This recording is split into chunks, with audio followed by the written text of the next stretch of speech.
Está na hora do Café Missioneiro, até às 14h. Acompanhe a sua revista diária da Novos Horizontes com o jornalista e comunicador Fábio Della Rui.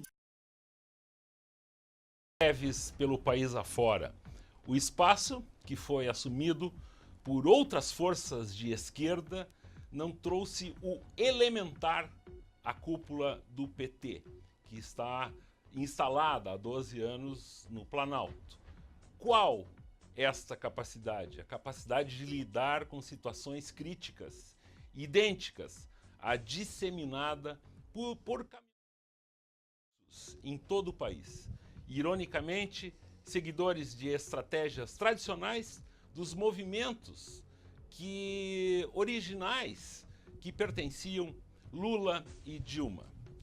E este traço que iguala as estradas fechadas, agora as manifestações de junho de 2013, tem a ausência de entidades sindicais e partidos políticos a fomentar. Pelo menos é o que se imagina.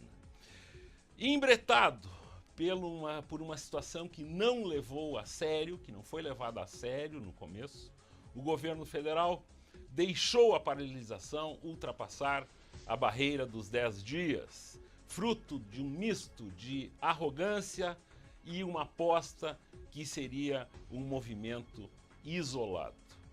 Foi um erro duplo, pois quando a onda de protestos aumenta em relação às questões combustíveis, a péssima situação das rodovias, as críticas de tarifa dos pedágios, uma tabela de preço mínimo para o frete, são essas as reivindicações, a percepção que a corrupção assaltou o país e tudo isso avançou por pelo menos 15 estados da nossa federação. Isso representa um risco muito maior para quem está no poder. E vem aí o 15 de março, previsto para receber manifestações contra a inflação, o aumento das tarifas públicas de energia elétrica e por aí ataques a Dilma. Então, estamos nesse cenário. E este é o cenário da volta do Café Missioneiro, sempre preocupado com as grandes questões que envolvem o nosso país, sob uma ótica santo-angelense, uma ótica da Novos Horizontes. Pois agora eu gostaria que esse cenário não fosse esse, obviamente. E para dar o nosso pontapé inicial ao primeiro programa de 2014, eu recebo com muito prazer o presidente do Cindy Lojas Missões, Gilberto Aiolfi, que começou a sua trajetória como técnico agrícola em 1974. Depois ele graduou-se em administração de empresas pela URI em 85 e atua na nossa sociedade aí há algum tempo. A gente vai falar um pouco sobre a trajetória dele, o ponto de vista dele sobre essas questões que eu levantei no começo do programa. E boa tarde, presidente, é um prazer tempo da sua participação no Café Missioneiro. E eu queria saber a sua análise desse cenário e, de uma certa forma, que lição que os caminhoneiros deram para o Brasil. Boa tarde. Boa tarde ao Fábio, boa tarde ao Café Missioneiro. E é um prazer ser o primeiro na volta de 2015 aqui do programa, né? Uhum. Então, justamente, estamos aqui para trocar ideias, né? Nossa linha de interpretação, acho que nós estamos vivendo uma consequência, né, de uma causa muito antiga, que foi desde a Constituição, né? De 88. De 88, onde quem se vinha de um regime militar, e aí qualquer coisa que acontecesse de melhor, né, seria importante, né? Uhum. E foi o que aconteceu, e aí os políticos que definiram as novas regras, né, que estão vivendo até hoje. E dá para perceber, então, que hoje continua sendo a parte política, que parece que tem a parte de que se considera donos de tudo, são importantes para o sistema, e cada um, seja a letrinha que assumiu lá, cada um procurou não ensinar a pescar para o seu povo, mas assim, deu o peixe pronto. E a sociedade foi se acostumando de certa parte, né? E com essa evolução aí, hoje dá para se dizer, ou tu é de um A ou B, né? Não tem um consenso de tolerância ou discutir as propostas. Eu acho que cada governo que entra, seja a nível municipal, estadual ou federal, ele tem as partes boas que faz. Mas tem também as omissões, que são as outras, que é o povo que procura cobrar mais disso, né? E aí, então, ou serve ou não serve. Então, eu acho que não é uma alternativa de caminho suficiente disso. Então, a paciência, por exemplo, de quem está na base, que é o caso dos motoristas, né, que é o objetivo da pergunta, né?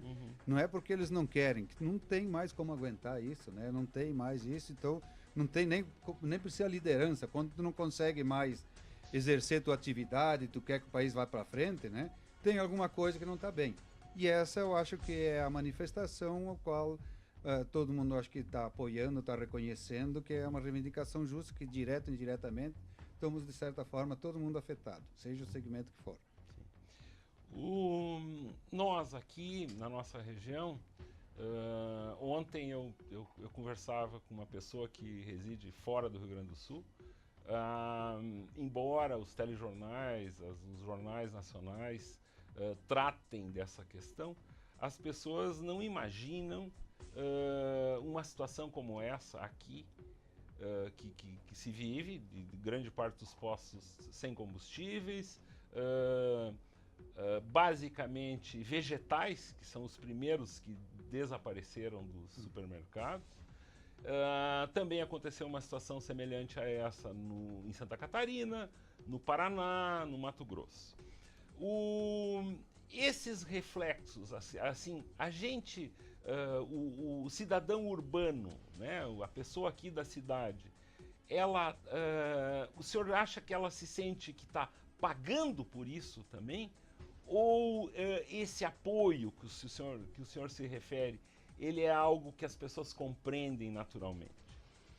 Como nós falamos, acho que é uma consequência e alguém sempre vai ter que pagar, e é um custo, né? E esse aí é o custo que está sendo pago.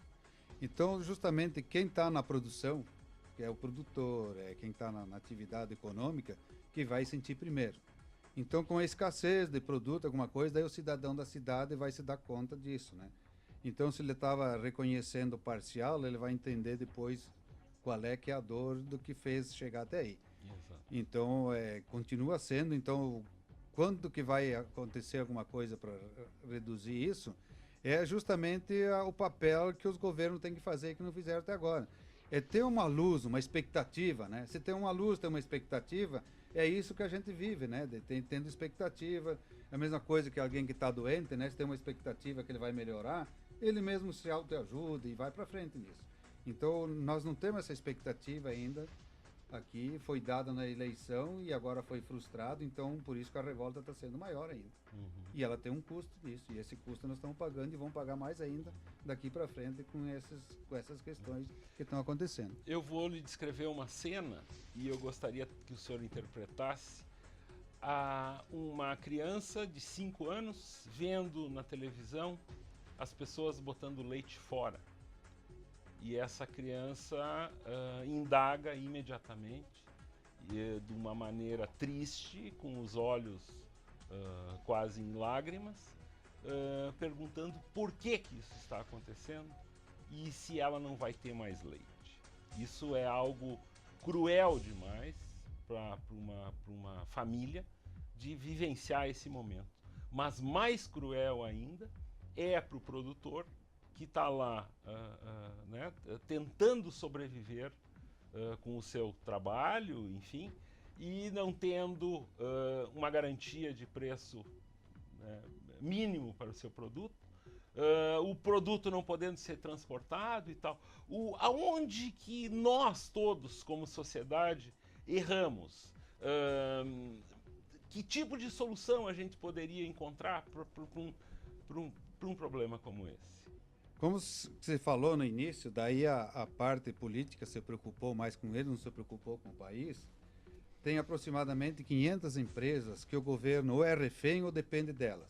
Então elas ditam as regras, o que quiser. Então, pode ver, eles não fazem passeata nenhuma.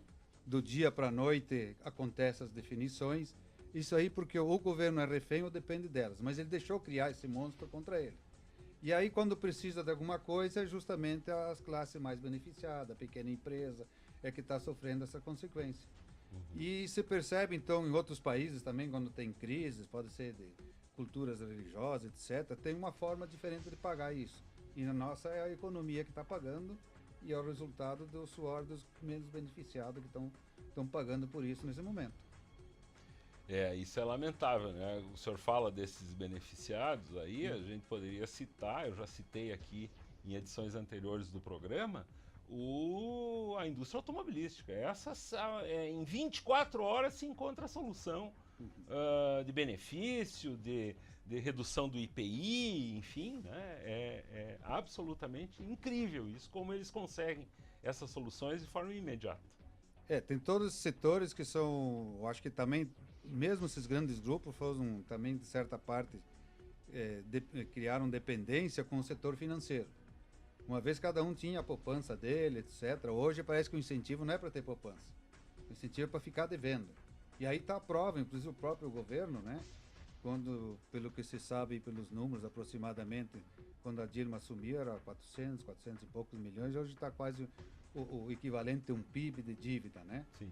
E aí foi aquilo que se disse, em vez de ensinar a pescar, eles estão dando exemplo e o povo está seguindo na mesma linha. Então, esse que eu digo que é o custo, que não se interessaram nada, e o setor financeiro, ele transita em todas as atividades. Não tem nada. Então, hoje pode ver que o que ele der o rumo, a sociedade vai atrás. Então, dos grandes grupos, mais do setor financeiro, que o governo não tem também força para fazer. Então, teria que ter criar uma política diferente, o povo está junto. Tem que diversificar essa forma de atuar aí e não nós ficar com a dependência. Então, desde 1500, eu acho que quando o Brasil foi descoberto, sempre foi explorado e ele continua hoje. Na época era com pau-brasil, o ouro, foi tudo embora. E hoje estão levando os serviços, os produtos, vamos ver dentro das commodities. Por exemplo, assim, a cultura que representa um maior faturamento, e o termo acho que é certo, só circula recurso. Sim. Porque se pegar do valor que a produtor ganha de uma saca de soja, se numa média de 4, 5 anos ficar 20% para ele, eu acho que é um índice bem considerado. Então, os outros 80%, que é adubo, semente e defensivos, que representam 80%, não tem imposto estadual. E o próprio soja, quando é vendido, a lei Candir não permite cobrar. Então, o Estado está suportando, está só vivendo com os 20% que o produtor paga a máquina, paga financiamento, paga a estrutura dele para fazer, né?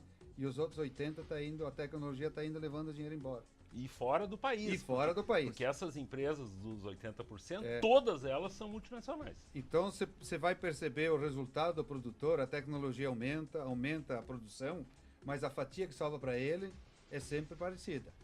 E quando dá alguma frustração de clima, eles têm a certeza que recebem. Quem fica pagando o pato é o produtor, junto com o governo que refinancia. Então nós vamos ver assim, tá boa a agricultura, tem um montoeiro de dinheiro assim, mas vai ver a dívida agrícola. Ela eu me lembro nos anos 74, quando você veio para cá, que era outra época que evoluiu com o trigo, né? Então sempre tinha assim, o que os pais diziam para as filhas? Casa com filho de produtor. E hoje está ao contrário, não casa, senão acho que até minha família vai ficar com quantas gerações... Vai ter que pagar a conta. Vai ter que pagar a conta, né? Então, em linhas gerais, eu acho que esse o exemplo que tem que ser dado aí, porque tem a euforia que está bem, né? Mas a dívida agrícola é alta. Gilberto Aiolfi, presidente do Cindy Lojas, está comigo aqui na reestreia do Café Missioneiro. Nós vamos ao nosso primeiro intervalo rapidinho e voltamos. Ele contará para nós uma história de como começou o plantio direto aqui na região.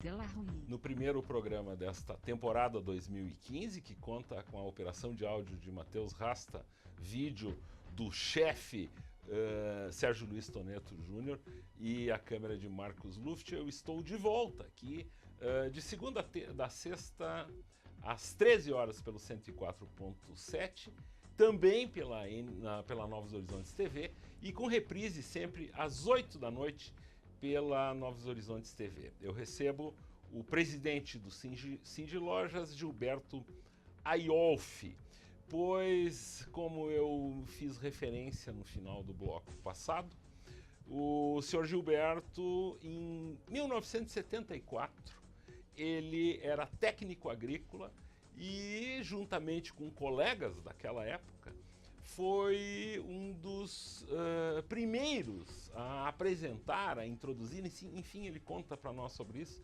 a questão do plantio direto. Para quem não sabe, isso é coisa de 40 anos só. Até então não era assim, né, senhor Gilberto? Quando começou a agricultura no Brasil, veio também com a influência da Europa, né? E a Europa normalmente fica 6 meses com gelo, né? E o que eles têm que fazer lá? Eles têm que movimentar esse solo para poder dar condições para a semente germinar. E aí trouxeram essa tecnologia para aqui. Mas aqui, clima tropical, qual é que foi a consequência disso? Foi a erosão que causava para o solo, né? Então você percebia até o Rio Ijuí, Taquarixim, e a própria Argentina reclamava que o nosso solo ia para lá, né? Eles tinham áreas que era a rua, que era água e acumulava solo para fazer que nem ilhas lá, que era o nosso solo daqui, da região sul do país, que estava contaminando os rios. Então a erosão era um problema grave e justamente quando se preparava o solo para o inverno e para o verão, são os meses que tem mais precipitação de chuva. Então, assim que preparava esse solo, vinha a chuva e a erosão acontecia. Então, havia replante 2 a 3, 4 vezes, às vezes, de replante nessas épocas, porque dava uma chuva e levava não só o solo, o adubo que não estava pago, a semente, tudo não estava sendo pago, nada, recém-plantado, levava junto com o solo embora. E aí, então, cada vez o solo ficando mais pobre, né? E aí, por isso que nós estávamos comentando também, que a expectativa, planos estratégicos, uma visão de macroeconomia, mostrar para longo prazo o que pode acontecer, é o que vai dar credibilidade para qualquer tipo de situação. E nesse caso, falando da agricultura, né, a proposta que era de uma empresa inglesa, e então começou no Paraná uns 2 anos antes, de 74, e aí eu acho que foi o produtor aqui de Santo Ângelo, que era ali do Comandaí, José Carlos da Veiga Melo, que ouviu notícias de lá e começou também a fazer alguma coisa por conta aqui. E a notícia foi passando e então essa empresa resolveu criar um departamento aqui no Rio Grande do Sul, de Passo Fundo até São Borja, e eu fazia parte da equipe aqui de Santo Ângelo, tinha uma outra equipe lotada ali em Passo Fundo, para desenvolver o sistema de plantio direto juntamente com o Paraná, que era o problema da erosão. E foi em função desse José Carlos da Veiga Melo, ali de Comandaí, que trouxe essa equipe para cá. Então nós trabalhamos 18 anos para mudar esse sistema de convencional, com erosão, queima de palha, para plantio direto, deixando a palha e fazer o plantio sem movimentação de solo. Passava por um convencimento das pessoas, como é que era essa primeira abordagem quando o senhor apresentava uma ideia como essa? Era muito difícil, porque era no auge da agricultura, nos anos 70, então tinha se criado tudo uma forma, inclusive os equipamentos para preparar solo, e aí era todo mundo, não tinha pesquisa a favor, inclusive a pesquisa recomendava queimar palha para facilitar o trabalho dos implementos, e aí facilitava mais a erosão também, né? E as próprias empresas que produziam os equipamentos achavam que ia se reduzir equipamento com sistema de plantio direto, estava contra, não ia deixar de vender.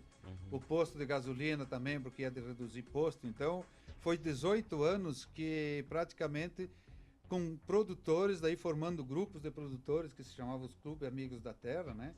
Que se formavam em cada cidade, né? Tinha 20 e poucos clubes de Passo Fundo até São Luís Gonzaga, que eles testavam e viam que tinha essa possibilidade. Então, junto com eles, que convencia, inclusive a parte técnica, etc., que foi aí que deu início de dar essa volta. Mas tinha altos e baixos, né? Porque na época não tinha insumos adequados, né? não tinha equipamento também, mas tinha uma equipe para desenvolver máquinas para auxiliar, até de graça, desses ingleses, né? Mas a indústria não interpretava isso, porque achava que era ser concorrente para trabalhar com menos implementos. Mas aí a força do resultado que foi indo, e hoje, graças a Deus, aí você não imaginaria, se não existisse o plantio direto, será que nós tínhamos agricultura aqui? Essa é a pergunta para ser respondida. Ainda teríamos, né? Será que teríamos alguma coisa? Né? E os pássaros, os animais que... Eu, por exemplo, eu já contei, eu conheci o serelepe, o nosso serelepe, determinados tipos de pássaros, só depois de adulto. Porque quando eu era piá nos anos 70, não existia isso aí. O rio Ijuí, por exemplo, não tinha a cor que ele tem hoje. Ele era vermelho, vermelho, vermelho de terra. Né? Inclusive tinha na época aqui a Secretaria da Agricultura, não lembro quem que era o nome eles coletavam a amostra depois de chuva, né? Então o percentual de solo que tinha, né, tanto Itaquarexim como o Rio Ijuí era alta, dava mais da metade do solo do que água. Né? Então eles faziam esse monitoramento e depois aí hoje dá para ver até a cor da água que está bem diferente, né? Sim. Mas é um processo que ele foi até uma etapa, ele não evoluiu, né? Ele foi o suficiente, como que se diz hoje, para tirar. Hoje tem aquela cultura de ter cobertura no solo com palha, né? Mas eu diria que é a mesma coisa que ter um chapéu para se proteger para câncer de pele. Agora, a tecnologia para melhorar o solo, que é a rotação de cultura, para dar saúde para esse solo, para usar menos insumos, né? Ter menos dependência de chuva, menos dependência de irrigação, essa parte ainda não foi feita. Essa está um desafio que é para a próxima geração para fazer.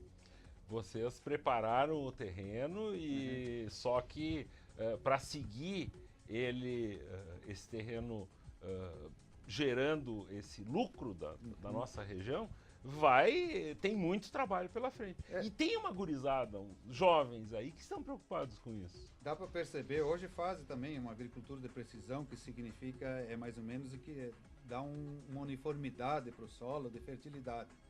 Mas dá para ver a parte principal, onde é que tem uma fertilidade natural melhor, dentro da própria propriedade de algum agricultor, ele vai produzir quase o dobro do que a parte pior.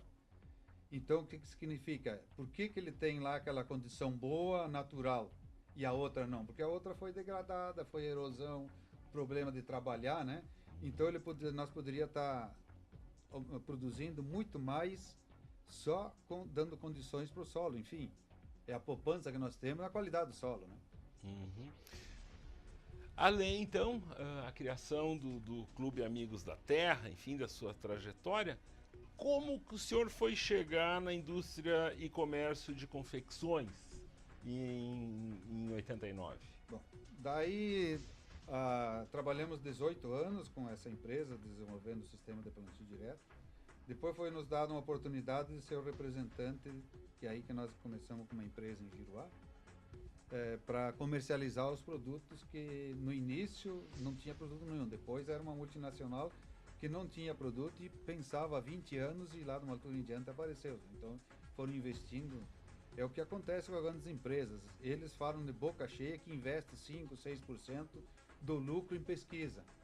E se algum brasileiro falar que investir em pesquisa, parece que é uma coisa, ou falar que é uma empresa pequena que tem lucro, isso aí já fica alguém de olho achando que o cara está ganhando demais, né? E é justamente isso que eles querem, para ter poucos investindo, né? E os outros não, para nós não ser competitivo, porque se o brasileiro sobrasse um pouco de recurso, a nível de país, a nível de cada um, investisse, nós temos uma capacidade, clima, para superar qualquer lugar no mundo. Mas é para nós ser dependente para isso. Então começa desde essas pequenas coisas e até as grandes, né? Nós estamos sempre, como é que diz, indo atrás da coisa, não estamos criando ideia própria. E aí vem até da educação. Onde é que está o investimento em pesquisa? Tem investimento em educação para essas profissões mais técnicas, mas para trabalhar de empregado para os grandes. Não tem para fazer para ele ser autônomo e criar uma ideia própria aqui, não tem incentivo para isso. E até voltando, vamos supor, para o Banco de Desenvolvimento, ele financiou para o comércio, não sei o quê, mas seria para desenvolver. Me parece que todo esse período aí teve 2 patentes quase. Nos outros países, tem um banco para desenvolver, criar uma proposta, uma ideia, né? E essa ideia aí, ela tem que andar, né, com as nossas inteligências. E não está acontecendo isso. Então nós somos sempre dependentes, né? A coisa do fomento, ele tem que estar ligado a alguém que efetivamente esteja criando, inventando e empreendendo, né?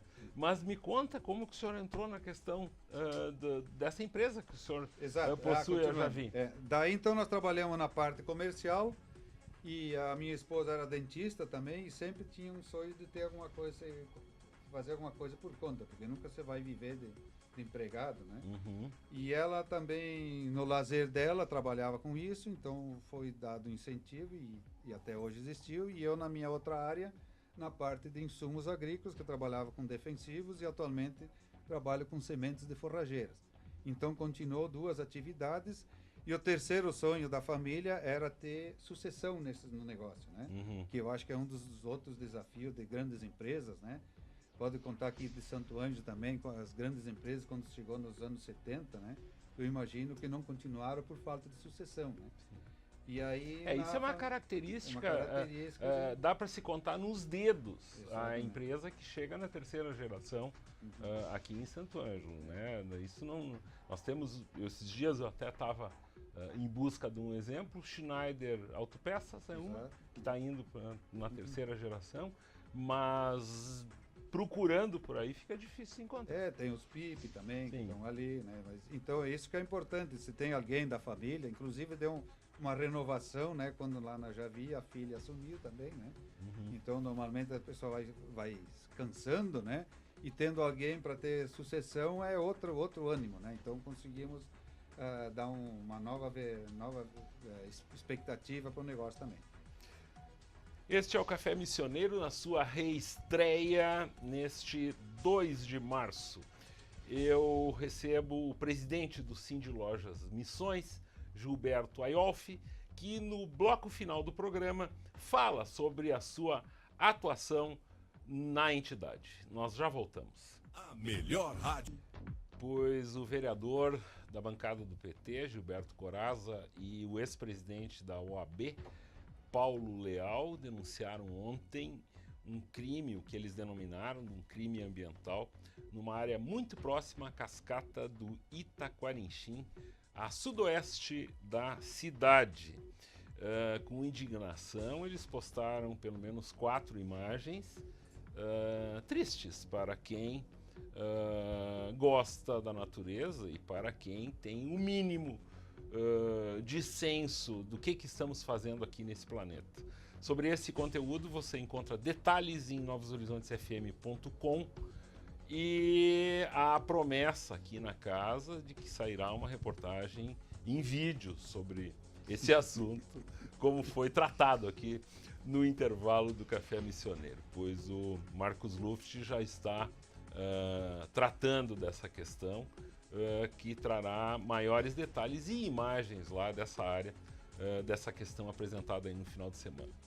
Você que nos ouve apenas no 104.7 pode também acessar novosHorizontesFM.com e ver que estamos de volta aqui ao estúdio multiplataforma da Novos Horizontes, transmitindo o programa ao vivo por novosHorizontesFM.com/NHTV, emissora, inclusive, que popularizou-se a semana passada com a transmissão do Carnaval de Rua. Eu vejo um sorriso no canto da boca do Sérgio Luiz Toneto Júnior aqui, por nós termos conseguido este feito. No próximo final de semana, a Novos Horizontes TV transmite a partida do Santo Ângelo contra o Tupi de Criciúmal e, lamentavelmente, começamos o campeonato com uma derrota.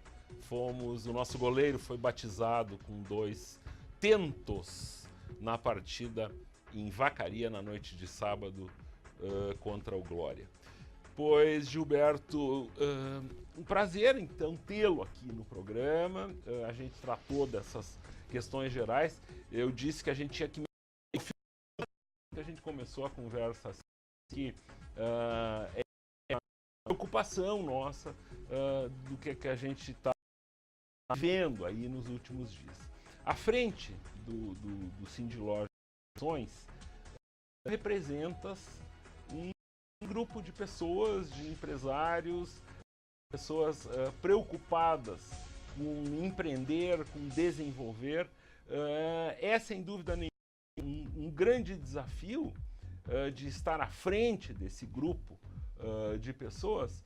E qual a sensação do empresariado em relação a essa nossa realidade? Eu conversava, para tentar ilustrar isso, com um empresário na sexta-feira pela manhã, que se mostra bastante otimista em relação à questão local aqui neste ano. Uma boa safra, enfim. Eu gostaria que o senhor contextualizasse para nós esse cenário e a sua atuação como dirigente do Cindy Lojas. Bom, o Cindy Lojas Missões é conhecido, ele tem uma abrangência em 17 municípios da região, né? E fazem parte do segmento do varejo. Né? Então, os associados e se representa o departamento de varejo desses 17 municípios. O desafio sempre foi, junto com a entidade, é de trabalhar uma melhor comunicação entre associados e não associados também para tentar conquistar, né? Porque a cultura também, assim, de uma entidade representá-los, ela também é bem diversificada, né? E teria que ter sempre uma consciência melhor. Eu acho que quando, eu sempre digo, se tem alguém que tem algum problema de saúde, vai para o médico, né? Se está com alguma necessidade, vai comprar algo que precisa em algum lugar. E a necessidade, vamos supor, problemas comuns de cada empresário, onde é que ele tem? A entidade dele, que é o local. Então é ali que ele tem que ir lá reclamar, dizer, dar sugestões, e por sua vez a entidade tem que satisfazer essa necessidade. Então às vezes falta dessa comunicação aí, que a entidade poderia fazer mais. Então o próprio empresário, ele poderia se cobrar mais disso, ir lá reclamar, dar sugestões, e junto, então, que hoje eu diria que da porta para dentro, que seria o Cindy Lojas, com o sistema Fé Comércio e Confederação Nacional, existe uma organização, dá para dizer, de primeiro mundo. Exato. Mas só que daí quando alguém vai reivindicar, como nós falamos também para os governos, às vezes seria o dirigente, alguma coisa, ele não é visto como está representado com isso. Ele precisa ter a base também que o apoie nisso aí, né?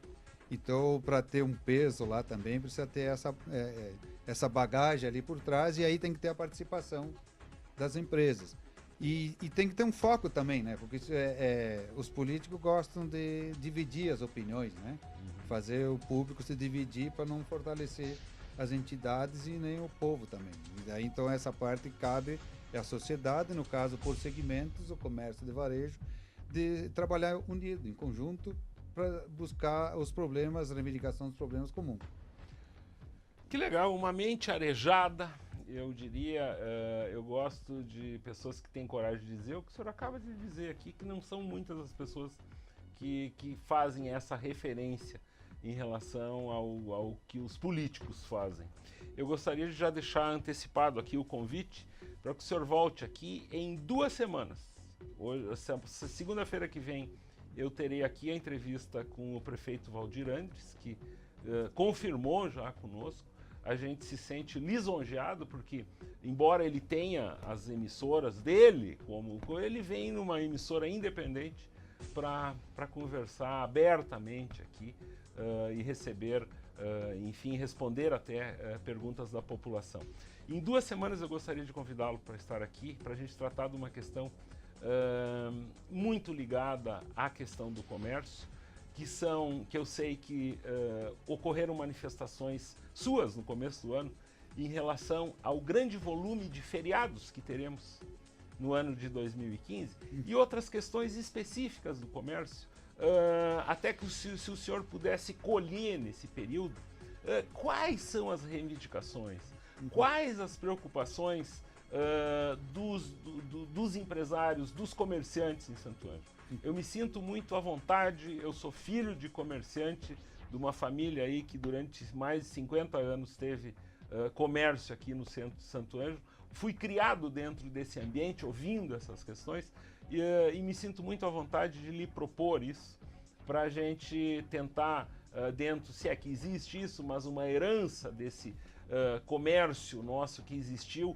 o que Santo Ângelo já representou no comércio regional e o que se preocupam hoje os empresários em busca de uma solidificação, em particular, de cada um dos seus negócios, mas também da pujança de um todo do comércio santo-angelense. A Novos Horizontes é uma emissora que também tem essa preocupação, divulgando o que acontece aqui na cidade e trazendo as mensagens comerciais, as mensagens do que temos a oferecer para nós mesmos. Então eu gostaria, se o senhor não tiver outro compromisso daqui 2 semanas, de voltar aqui para conversar comigo. Não, sempre tem espaço para trocar ideias, o objetivo nosso é esse, né? É essa comunicação não só com os associados, mas é que eu acho que tem que ter um entendimento com todas as áreas da sociedade, né? Para se construir alguma coisa, que se nós vamos esperar para vir de cima, não vamos ter expectativa nenhuma. Nós temos que fazer a nossa parte. Tem bastante desafio aí que cabe a nós. Então Muito bem. sobre isso que nós nos propomos e viemos aí, estamos à disposição. Que beleza. 2:02. Este foi a reestreia do Café Missioneiro, um pouco meio sem embocadura ainda aqui, mas estamos recuperando a nossa forma aqui. Eu agradeço muito a sintonia. Quem quiser assistir esse programa, às 8 da noite em novoshorizontes.fm.com/NHTV.